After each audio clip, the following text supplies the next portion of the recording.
Welcome to the World of Concacaf podcast. We appreciate all the feedback we've gotten from everybody. Thanks for tuning in. This is going to be a quick bonus episode for you. We're going to try this out. Some of the feedback we got is people asking, oh, this was really fun to listen to. You guys had a lot of fun, but I don't understand anything you're talking about. So if you're curious and you want like basic information on what CONCACAF is all about, this episode is for you. I'm Donald Wine.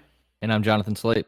And I'm Eric Schmitz, and we're here to teach you the basics of CONCACAF. So just to start, Donald, what is a CONCACAF? So a CONCACAF is a confederation, basically a continental region, and there's 6 of them recognized by FIFA. They oversee all the different competitions for that region. So a couple of things about CONCACAF. The United States, Mexico, Barbados, El Salvador, and all of the other federations around this region are part of FIFA. CONCACAF, the confederation, is not a member of FIFA. FIFA just allows them to exist as part of their structure. So the idea is to be a member of FIFA, you have to also be a member of your region, CONCACAF. But you don't have to be a member of CONCACAF. I mean, you have to be a member of CONCACAF, but you don't necessarily have to be a FIFA member. FIFA just allows it to kind of exist. Now, within that, there are also regional groupings within CONCACAF. Think of them like loose affiliations of national teams, but they do use them in CONCACAF for alignment for some tournaments or even qualifying for club competition. There is the North American Football Union, which is Canada, United States, and Mexico, the northern part of North America. Then there's the Union Centroamericana de Football, which is Central America. Think everything south of Mexico along that little isthmus between the Caribbean Sea and the Pacific Ocean. Then there is the Caribbean Football Union, which is all of the Caribbean teams, all the islands, and we'll mention some of the other teams that are part of that union as well. We're going to talk about, what are the other confederations? So Donald mentioned that there are 6 confederations, and they're broken down. They're of various sizes. You have the Asian Football Confederation, the African Football Confederation, the Oceania Football Confederation, UEFA, which I feel like a lot of people, if you aren't familiar with federations, you may know UEFA just from the Euros, and CONMEBOL, which is the federation in South America. All right, and as Donald mentioned, CONCACAF is the region, basically. So North America, Central America, and all the islands in the Caribbean, those are all the countries that make up CONCACAF. But there are a few teams, 3 of them to be exact, that are on the Guiana subregion of South America. Those are also part of CONCACAF. So I'm talking about Guyana, Suriname, and French Guiana. So you're probably asking, why, if they're located in South America, are they a part of CONCACAF and not the South American Confederation? Well, there's a few reasons. One, there's the history, tradition, and the cultures. They align more. These countries align more with the Caribbean than they do their South American neighbors. Second, there's less travel for those 3 countries to the Caribbean than there are to much of South America. And traditionally, these nations have been poorer than the rest of their South American counterparts. So less travel means less expenses for their football federations. And then finally, probably the most simple explanation, these 3 teams are tiny, and they didn't want to subject themselves to going up against big-time South American teams because they'd never be able to compete. They'd get absolutely stomped all the time. So with the Caribbean teams, it's more of a level playing field. And because of that tie, because of those historical and cultural ties, those 3 teams are considered part of the Caribbean Football Union, which makes a lot of sense. I think they're smart. They basically guaranteed themselves island qualifiers for life, which is something that all 3 of us are jealous about. Key point here. So Donald, when he was talking about breaking down CONCACAF, he mentioned that you will have countries or federations that are members of CONCACAF, but not FIFA member nations. So you have to be a FIFA member nation in order to participate in big events like the World Cup. But you can be a member of CONCACAF and participate in CONCACAF events and not participate in the World Cup. So one of those countries specific or islands specifically is Martinique. Martinique is a part of France, but they are their own independent federation. Others would include like Bonaire, Guadeloupe as well. They're members and part of a larger country, so they cannot qualify for the World Cup, but they can qualify and be a part of CONCACAF events. And we'll get to those events real quick. Now, the one thing I do want to differentiate when we're talking about competitions and teams is when we're talking CONCACAF is the difference between international soccer and club soccer. So a good analogy for this is, every 4 years when you have the Olympics, in the Summer Olympics, you'll have the basketball competitions where you'll get players from the NBA coming in and playing for their country, for their national teams. Now, they still play for teams in the NBA. Those are their clubs. And when they go to the Olympics, they're playing internationally for their international teams. Soccer is doing that year round. It's not every 4 years. It's a constant thing. So these international competitions, international teams, those are for international competitions. With the club teams, that would be your leagues. In the U.S., it would be your Major League Soccer, Mexico, your Liga MX, Canada, your Canadian Premier League. There's the differentiation. Players can be doing both. When we're talking about competitions, it's just important to differentiate between the professional club teams and the international competitions. Let's talk about international competitions. The first one we're going to talk about is the big one, the biggest sporting event on the planet, the World Cup. And for CONCACAF, the key competition for them, and it's about to start, is World Cup qualifying. Now, with the World Cup, when you see it every 4 years, it's 32 teams. But to get to those 32 teams, you have to pare down from 211 member nations of FIFA from around the world. So each confederation that we discussed, the 6 around the world, have their own competitions to qualify into the World Cup. CONCACAF gets 3.5 bids. And you're going to ask, how does half a team get into the World Cup? We're going to kind of explain it real quick. So for the next World Cup in 2022, there's going to be a qualifying competition that starts this month. Originally, in 2019, they announced a new format that was supposed to take place last year, but there's a pandemic. I'm not sure if you're aware of that. And there's a new format. So the format now, as announced in July 2020, 35 teams in CONCACAF. Now, there's 41 member nations in CONCACAF, but only 35 teams in FIFA that are going to try to qualify. So what they did is every month FIFA does these cool rankings, ranking every team in the world. You'll hear us mention them on the regular podcasts. It's a constantly evolving thing, just like college football rankings. FIFA has their own thing, and they use those to seed teams. So in July 2020, they announced a format change. The 35 teams who are members of FIFA, everybody has to get the opportunity to qualify for the World Cup. So what CONCACAF is doing is they're taking, according to the FIFA rankings, the top 5 teams are automatically getting advanced to the final round. They're getting a bye. Teams ranked 6 through 35 are getting broken up into 6 groups of 5, and they're going to play first round March and June. Each team plays 4 games. The top team in each group is going to go to the second round. In the second round, the 6 group winners are getting paired off against another team, and those 2 teams will each play each other home and away, and the winners of those home and away will go to the final round, which starts in September. So your top 5 teams and the 3 second round winners.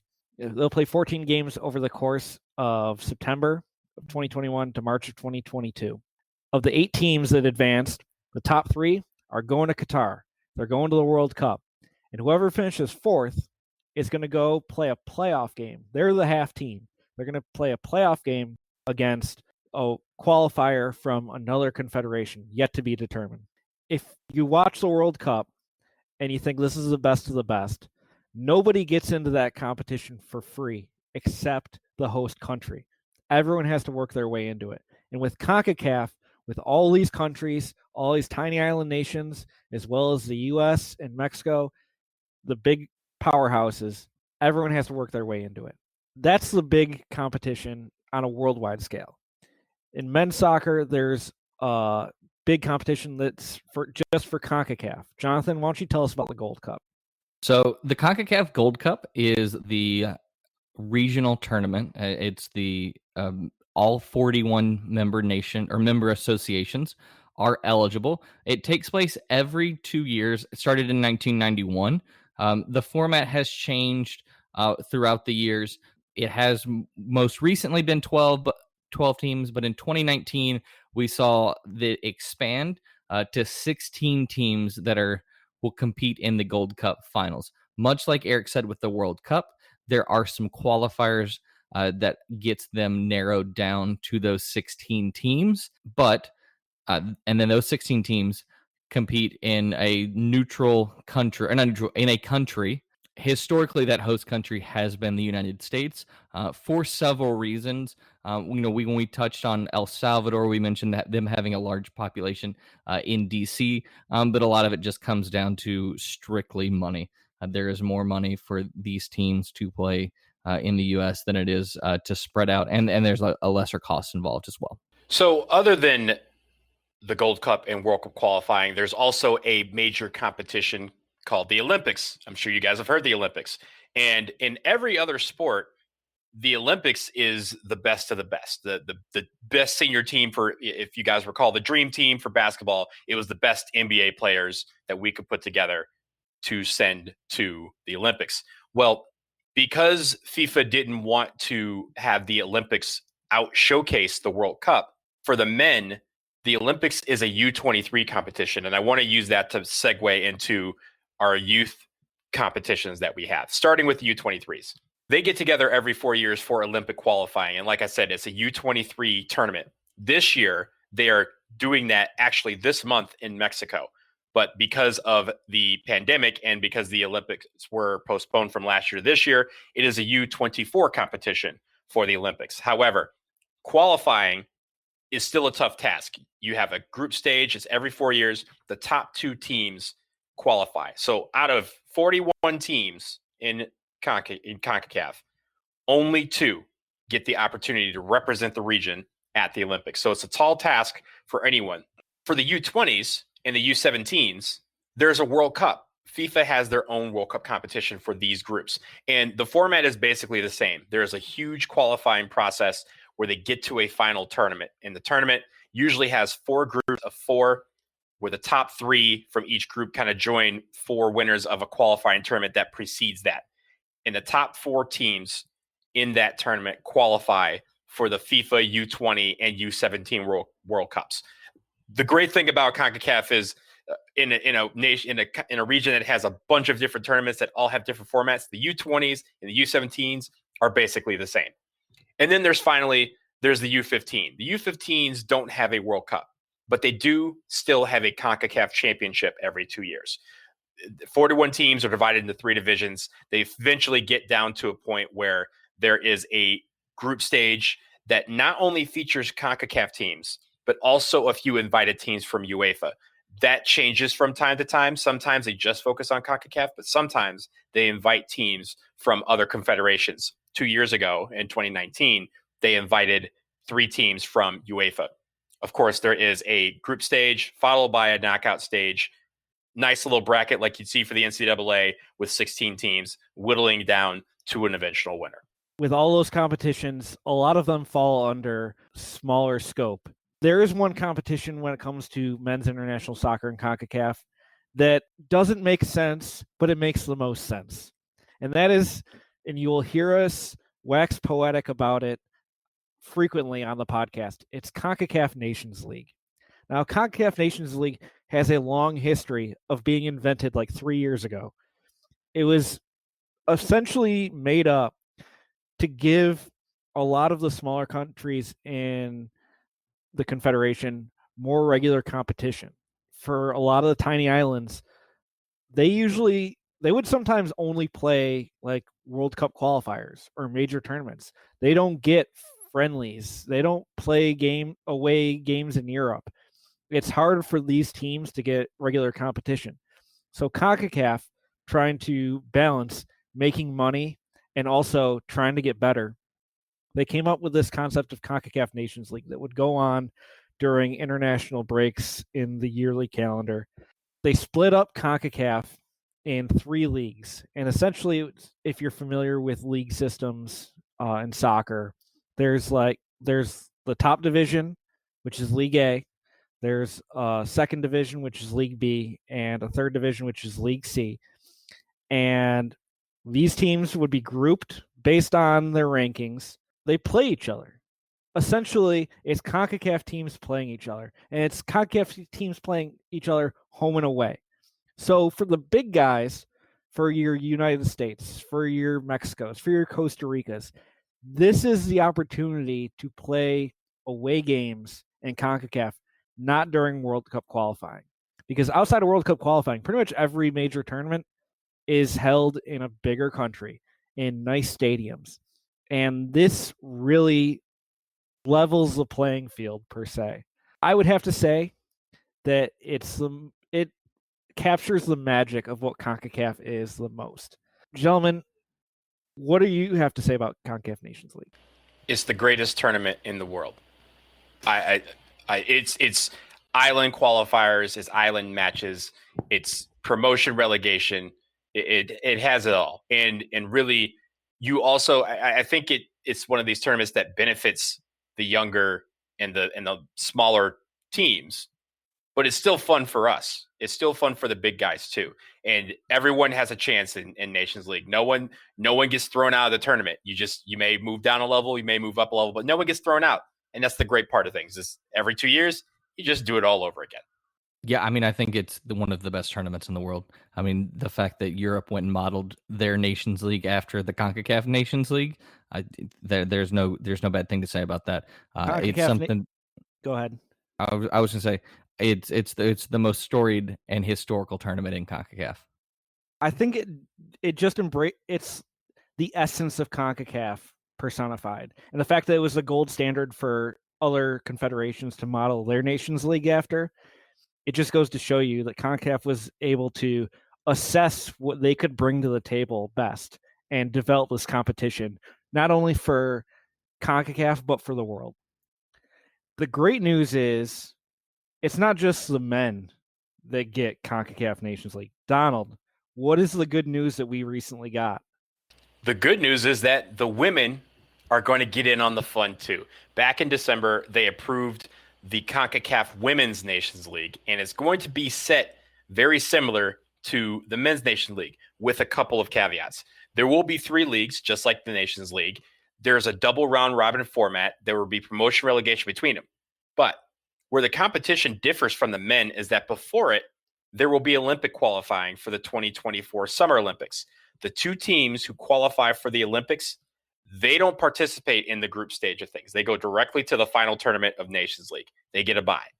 So the group stage happens, and the top 3 League A group winners go to the final tournament.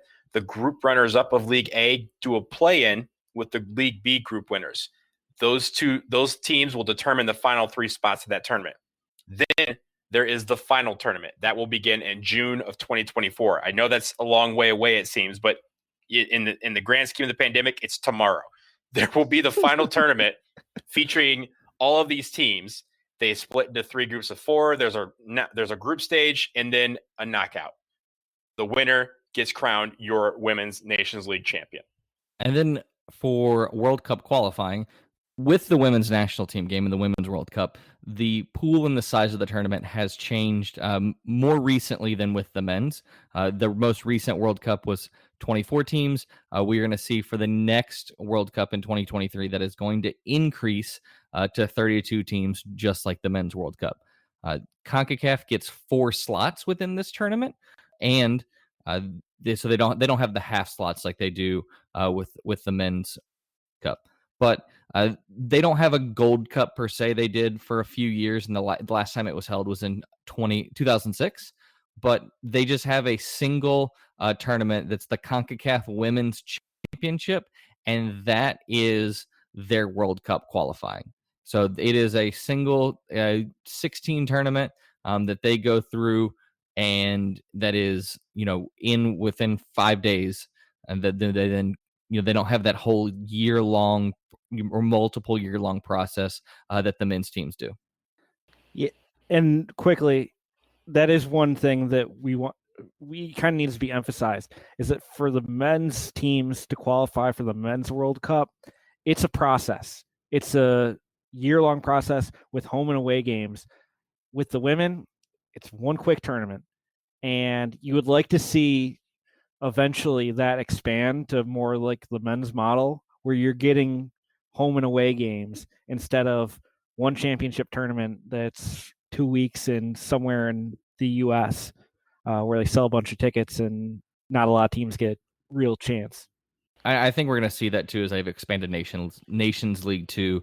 I think one of the biggest things that we've seen as the women's game has grown is a lot of these teams haven't been around as long. You'll notice every time that we talk about a CONCACAF country, the men's team has been around decades longer than the women's team. So we're gonna see, I think, that expand and hopefully become a more involved process and fun process. So the other tournament that is really big on the women's schedule, remember 5 minutes ago, I just talked about how the Olympics was not the grand scale for the men. Well, for the women, it is. The women, it is the second biggest tournament on the 4-year calendar schedule, if you will. And so that has already taken place. Is very similar to the men's tournament. There is a group stage. Again, very few teams get to qualify for it. It's only 8 teams. They have a group stage, break them up in the groups of 4, and the top 2 teams advance to the knockout stage. There's only a semifinal and a final, but if you win your semifinal game, you are off to the Olympics. Only 2 teams from CONCACAF qualify. This summer, it'll be the United States and Canada who qualified by making the final of the championship last year. So it's interesting because within a sport, you have 2 different ways of operating, but because FIFA doesn't have anything other than the Women's World Cup, they let the Olympics kind of stand alone, and your women's national team, your senior team, is the one that goes to that event. And the important thing to note with the women's Olympic qualifying is that in the Olympics in women's soccer, there's no age restriction. So it's the full national team. So with the men, you have your U23 qualifying tournament because there's the under 23 restriction for the Olympics in men's soccer. Without that, there is no women's U23 CONCACAF championship because there really isn't a point to that. But also with the men, which is interesting, is that if you do make the actual Olympics, the tournament is a U23 tournament, but each team is allowed 3 players over the age of 23 to be on your roster. And so some teams, if you go back to 2016 and the Olympics in Brazil, the Brazilian men's team put Neymar on that team. They wanted him to kind of be the face of the team, but it was just him. It wasn't the normal Brazil team. It was Neymar with a bunch of kids. Yeah, and you'll hear that discussion once men's Olympic qualifying is completed and teams have gotten their bids into the tournament. You'll hear discussions as to who's going to make that roster. So there's no women's under 23 CONCACAF championship, but like on the men's side, there are other youth tournaments that happen. There's the U20 championship, and the U17 championship, both of which qualify you for the respective World Cups on the women's side. And there's also under 15 girls championship. The more important one of those 3 would be the U20 women's championship. So those are the international competitions. For club competitions, there's 2 big ones. Jonathan, tell us about CONCACAF Champions League. So the premier tournament for CONCACAF club teams is the CONCACAF Champions League. It was founded in 1962, and the current format that is running came into being in 2008. So there's been several different iterations and ages of the tournament, but right now, for the ones that are currently going on, it is 16 teams that qualify throughout CONCACAF. And, when Donald mentioned the different zones and unions, that does come into play when qualifying for CONCACAF Champions League. Now, there is one thing to note. We do know that this is expanding. It is expanding to 50 teams. So it is going to be an even bigger deal than it is. The big thing that the winner gets is they get to go to the FIFA Club World Cup. And you may think, oh, Club World Cup sounds like the pinnacle of club soccer. It's not, because it's such a small field. It's just 8 teams that qualify. There's been some talk of expanding that, but so CONCACAF Nations League, you'll see teams from your Major League Soccer, from Liga MX, from your Costa Rican Premier Division. All of these nations, their club competition gets a invite into some form of CONCACAF club qualification. So the second tier competition in CONCACAF is called the CONCACAF League. And for those of you who watch a lot of European soccer, this is our Europa League. But except in Europa League being a net to catch those who crash out of Champions League over in Europe, this competition is used as a feeder tournament for teams from smaller leagues to play their way into CONCACAF Champions League. There's 22 teams, 18 from Central America, 3 from the Caribbean, and 1 from Canada. Though with the expansion of Champions League, this is also going to change. They haven't figured out exactly how it's going to be, but this is going to eventually flip to be kind of like Europa League, where it will catch some of the teams that crash out of Champions League. But the top 6 teams right now advance to the Champions League round of 16 to join the teams that qualified directly from the US, Canada, Mexico, and the Caribbean Club Championship. Now, if you listen to that and are completely lost, a good analogy for this would be, look at CONCACAF as the NCAA when it comes to college basketball. Each country, their league is a conference. So say MLS is the SEC. You can win the SEC, great. Winning the SEC gets you into the NCAA tournament, your March Madness. That would be CONCACAF Champions League. If you're not that good, you could qualify for the NIT, which is your CONCACAF league. And it's just additional competitions beyond your conference and or league. Does that make sense to you guys? Yeah, absolutely. And just Makes like perfect sense. Just like the NCAA tournament, some teams, some conferences get more bids than others. See, we can make all of CONCACAF relatable to you. You just got to make the connections. So now we've talked about the competitions. We next want to talk about some key figures. Who runs CONCACAF? Jonathan, who runs CONCACAF? So the current president of CONCACAF is Victor Matagliani. He has also been the president of the Canadian Football Federation. He is the one that is in charge of making sure that everything is, the tournaments are organized, but he also serves on the FIFA Executive Council as well. So within FIFA, there is the Illuminati, as we'll call them, that makes all of the big decisions. And as president of CONCACAF, he gets a seat at the table. And under him there's 4 vice presidents, there's a general secretary, and then there's a couple of members of their kind of at-large executive committee. Now, the 4 VPs are traditionally people from the region. So you have Rodolfo Villalobos, who's from Costa Rica.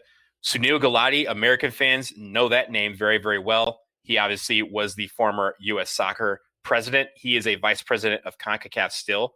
Randolph Harris from Barbados is also vice president. And then Yon de Luisa from Mexico rounds out the vice presidents. There's also a general secretary, and that is Felipe Moggio. Felipe Moggio is from France. He actually was a French-Colombian former tennis player who represented Colombia at 4 Davis Cup. So a tennis player running CONCACAF, a soccer region. That's how CONCACAF is. And then finally, you have your 2 executive members, Sonia Bienami from the Cayman Islands and Jorge Salomon from Honduras. That is kind of your executive committee, if you will. All right. And those are the people who are in power now, the big names to know. On our podcast, we will be talking about some characters of the past. And I just want to touch on 3 real quick for you that are the important ones to know. And honestly, you need to know about these people because it's ridiculous.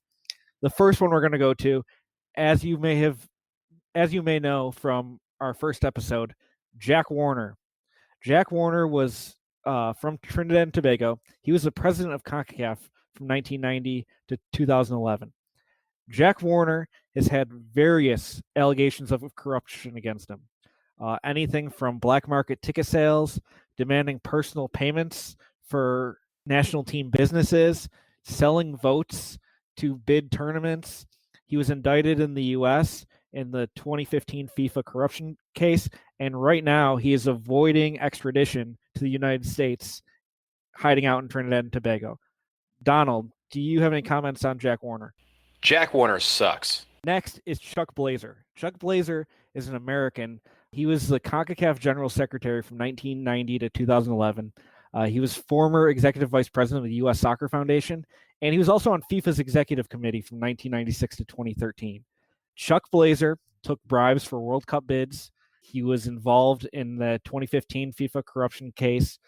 He became a government informant, actually, and turned on a lot of the people he worked with.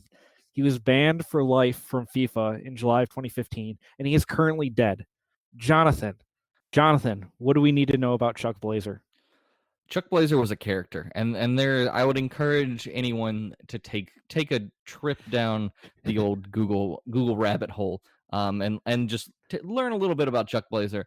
But I think one thing that gets overlooked at times was Chuck Blazer was a very large man, and he would be seen tooling about town in New York City on his rascal scooter with a parrot on his shoulder. He was an eccentric individual, but I'm not even going to give it away. Just go Google Chuck Blazer parrot. Chuck Blazer had cats. Like, come on, man. He had a lot of them. Chuck Blazer will be a recurring character on this podcast. Don't you worry. The last one I want to touch on is Jeffrey Webb. Jeffrey Webb from the Cayman Islands. He was also former president of Concacaf. He was president of the Cayman Islands Federation. He was VP of FIFA. He was the second leading person in FIFA in the world. And he was also arrested on corruption charges related to a lot of the things that go on in CONCACAF. Jonathan, I believe you have a close to home connection to him. So I grew up in a smaller suburb outside of Atlanta, in a let's just say rural area. Jeffrey Webb owned a home there. It was his second home outside of the Cayman Islands, so of all places to own a home. But it did go for sale after the government seized it in 2015. So that may still be up for grabs if you're interested in Jeffrey Webb's home. But that's all we need to go over today. We're going to potentially do some more of these just to bring you along in your knowledge of the magic of CONCACAF. Thanks for joining us. Guys, is there anything else you want to add? Let us know your questions. If there's things you still aren't 100% clear on or want to learn more about either the intricacies or the eccentricities of CONCACAF, let us know, and we would love to answer those questions. Donald, is there anything else you want to add? I just want to reaffirm that Jack Warner sucks. And there you have it. Thanks for joining us for this class in CONCACAF 101. We'll be with you in a couple weeks for the third episode of the podcast, previewing World Cup qualifying. And if you have any questions, feel free to reach out to us on social media.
Jack Warner sucks.